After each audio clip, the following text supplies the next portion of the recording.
Assalamualaikum warahmatullahi wabarakatuh. Saya Aura Yuda Al-Fatihah dengan NIM O1A1220013 akan mempresentasikan materi terkait identifikasi simplisia uji organoleptik.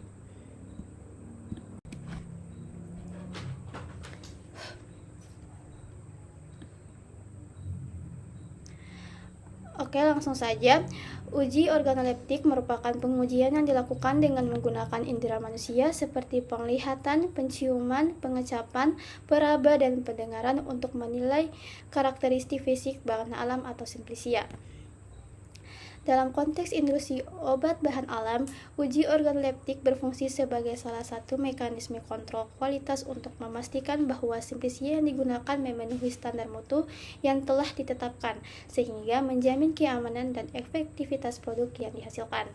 Uji organoleptik ini penting dalam identifikasi simplisia karena dapat membantu membedakan antara berbagai jenis bahan baku obat alam yang memiliki kemiripan fisik.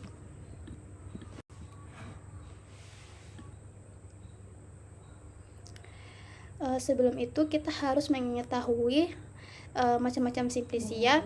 Macam-macam simplisia itu ada 3. Yang pertama ada simplisia nabati yang berupa tanaman utuh atau bagian-bagian tanaman. Yang kedua ada simplisia hewani yang berupa hewan utuh atau bagian-bagian hewan yang merupakan zat-zat yang berguna yang dihasilkan oleh hewan atau belum berupa zat kimia murni. Yang ketiga ada simplisia mineral yang berupa simplisia pelikan atau mineral yang belum diolah dengan cara yang sederhana dan belum berupa zat kimia murni.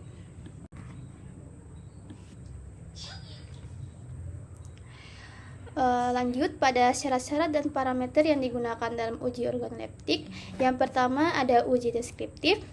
Uji deskriptif ini merupakan metode pengujian yang bertujuan untuk mengidentifikasi dan mendeskripsikan spesifikasi organoleptik atau sensori suatu produk secara rinci.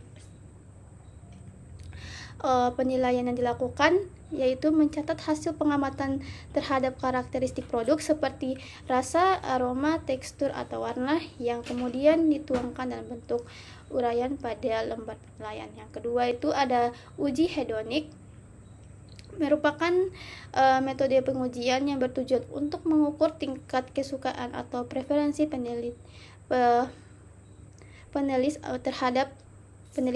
terhadap suatu produk. Yang ketiga ada uji sensori yang digunakan untuk menilai tingkat mutu suatu produk berdasarkan skala angka tertentu. Baik, saya akan melanjutkan presentasi dari rekan saya. Perkenalkan, nama saya Anissa Putri Warihuta Galung dengan NIM O1A1221196 akan membacakan syarat-syarat dan parameter yang digunakan dalam uji organoleptik. Uji organoleptik dilakukan untuk mengidentifikasi kebenaran dan kualitas simplisia dengan memanfaatkan deskripsi berbasis panca indera. Beberapa parameter yang diperhatikan dalam pengujian ini meliputi bentuk, warna, bau, rasa, ukuran, dan tekstur. Adapun bentuk, yakni mengamati kondisi fisik bahan, apakah berbentuk padat, serbuk, kering, kental, atau cair. Warna sendiri ini menilai warna dari bagian luar maupun bagian dalam bahan yang seringkali menjadi ciri khas simplisia tertentu.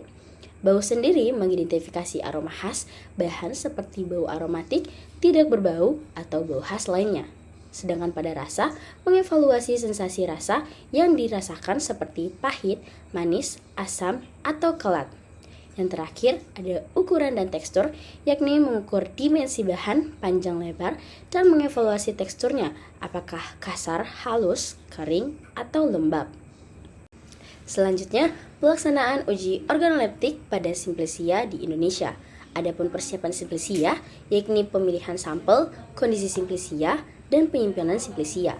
Pemilihan sampel ini harus memperhatikan jenis simplisia bagian tanaman yang digunakan, seperti daun, akar, dan batang, serta asal dan usia bahan baku.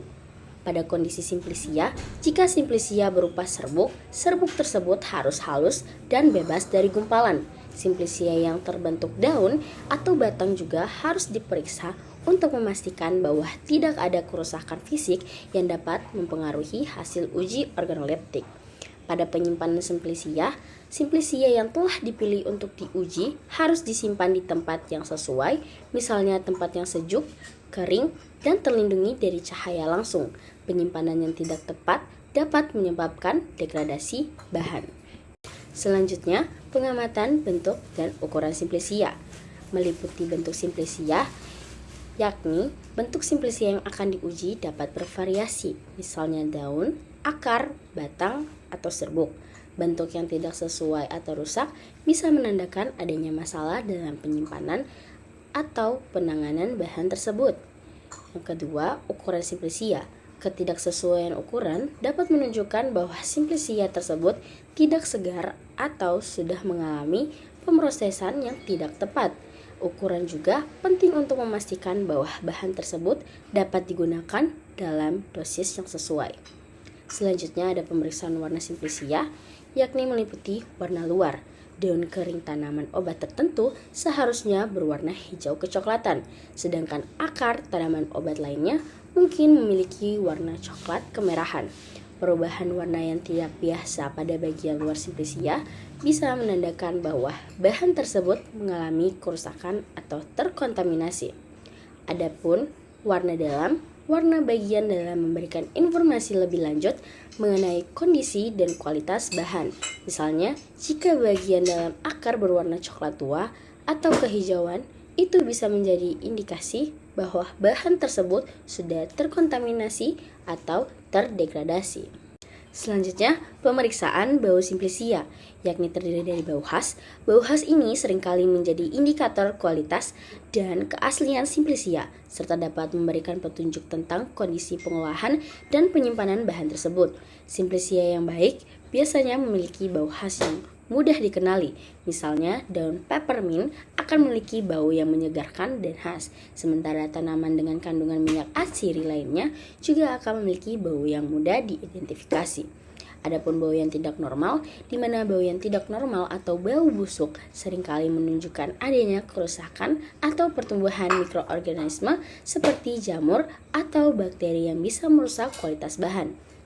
Selanjutnya lagi, pemeriksaan rasa simplisia, yakni rasa khas. Beberapa bahan memiliki rasa pahit yang khas, sementara yang lainnya mungkin bisa memiliki rasa manis atau kelat.